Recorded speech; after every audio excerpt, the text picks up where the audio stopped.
Hi, again, we're going to go back in time with Rick Clunn and going to go back a little ways. The first installment we did on this was 1970, the fall of 1970. That's when I was still working at Exxon Oil Company in the systems and computing work.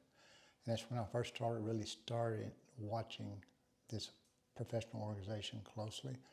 The one we're going to do now is the following year. It's the January, February editions, because they started then doing it bi-monthly and the rest of the time. I wasn't, again, I want to just make sure you're clear that I wasn't professional fishing at this point in time. I didn't start in 1974, but this still had a major influence on me making my decision to become a professional angler. And so again, we're just here's going to begin to be the evolution of BassMaster and the evolution of me and what influenced me and what motivated me and what scared me. So this is, again, the January, February 1971 issue.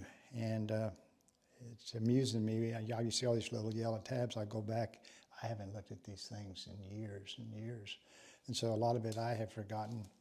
But these are well used, as you can see. I actually, even afterwards, when I did start fishing, I'd go back and study the tournaments, even back then, to try to understand patterns and what won the tournament and all of that.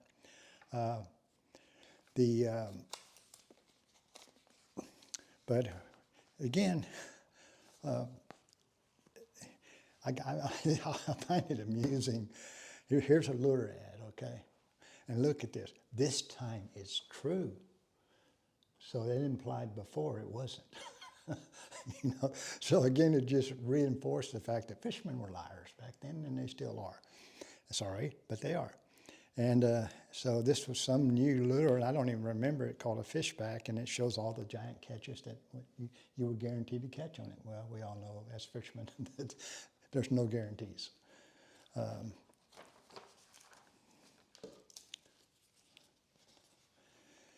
And here's another lure commercial. This one I really remember because you can see these pictures down here. Everybody thinks flipping is when we started.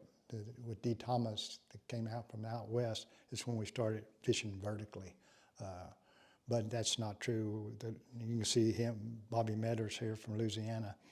He basically, developed this lure called a doodle socker. And it's interesting. And he would, here's Rayburn. This could have been Rayburn. This could have been Toledo Bend. This could have been any number of lakes, Millwood, back then, because this is the kind of water that we fished. And but you can see, and why did you fish straight down? Because if you had to make a cast in this kind of water and a big bass hit you out there, you couldn't reel him through all those trees. So it's better, you had a better chance, like this picture's showing, of going straight down and hooking him and bringing him straight up through the tree, because that's the way the limbs go in most trees, than you did if you had cast across the top of that tree and you had to bring him through the top. So again, there was some good information on how to fish that kind of habitat.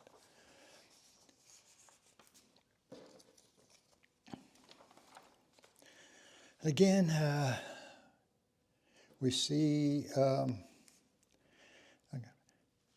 what lake is this? How many of you can tell me the significance of Texas Lake Murvaul?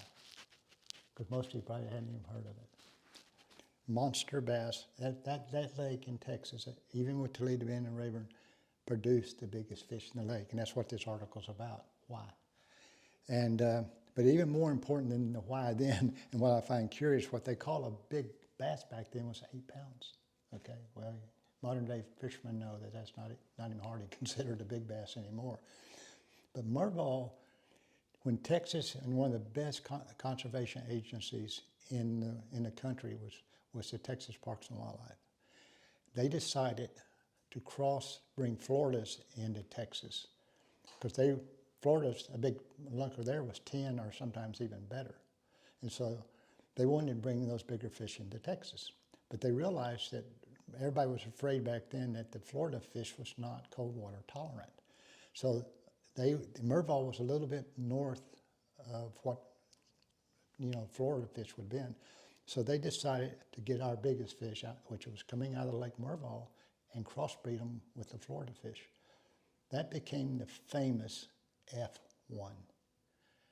When all of a sudden they brought it in and they crossbred them and started stocking our lakes with them, all of a sudden, not just 10-pounders started showing up, 12, 13, 14-pounders started up. Then California took that same genetics and went west with it. And now that's when you started seeing 20-pounders out west.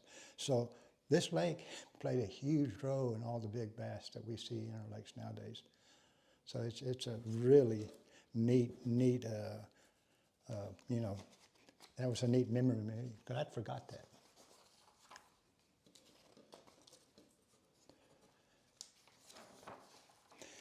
Okay, this is a depth finder.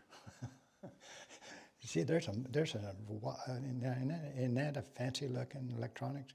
Lawrence had a little green box just like that you stuck on a little pole and stuck it over the side, and you opened your box up, and that's how you found the depth.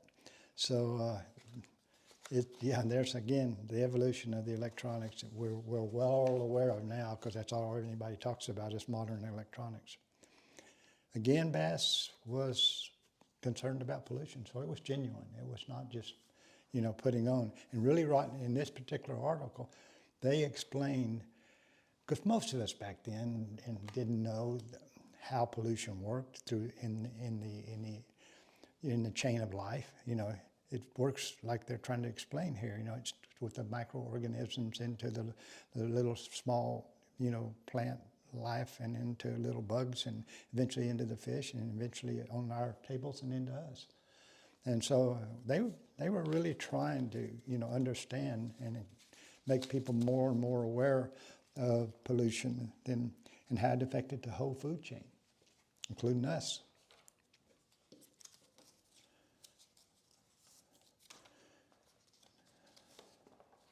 And here's my hero.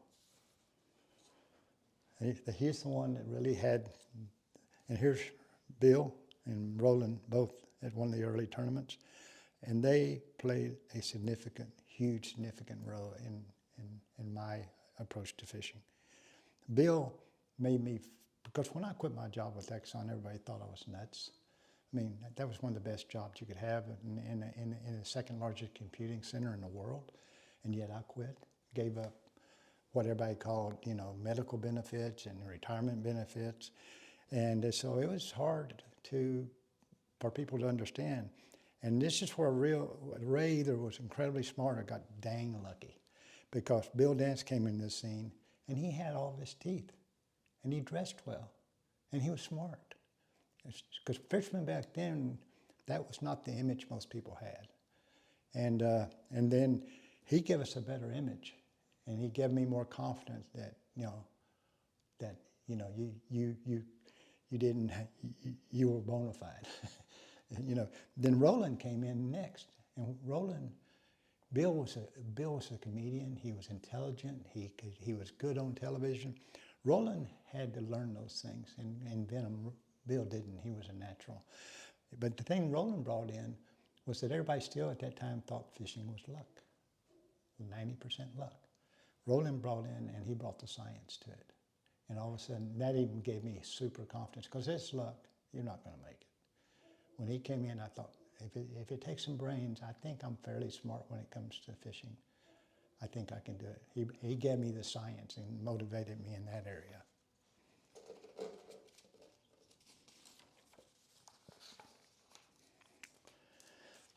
Back then, here's two, it shows you, see that boat right there? You can't see it because only the little tiny bow of it back then is there. Boats back then didn't have what they called full flotation. Ray Scott and Forrest Wood brought that into, along with the governing bodies, the Coast Guard and other people. But we're the ones that really influenced it as much as they didn't have level flotation. They'd sink.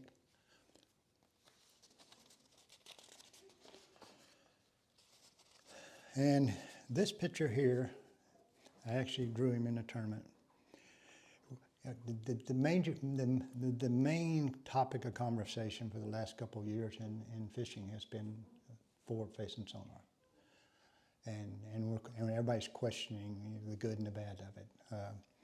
Blake Honeycutt, and I will still say to this day, the three best deep water fishermen I've ever met was Blake Honeycutt,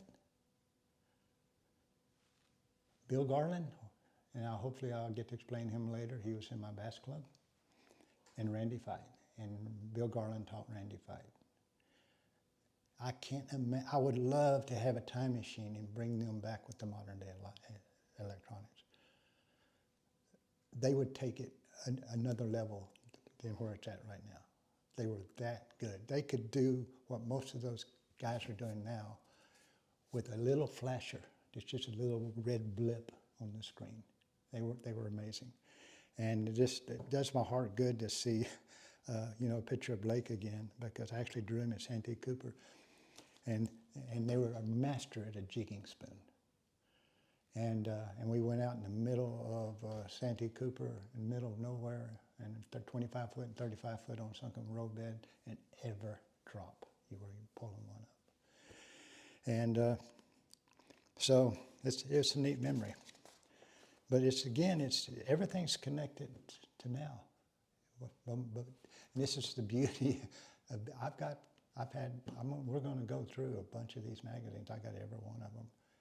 And it's going to make the story, even your story, more complete.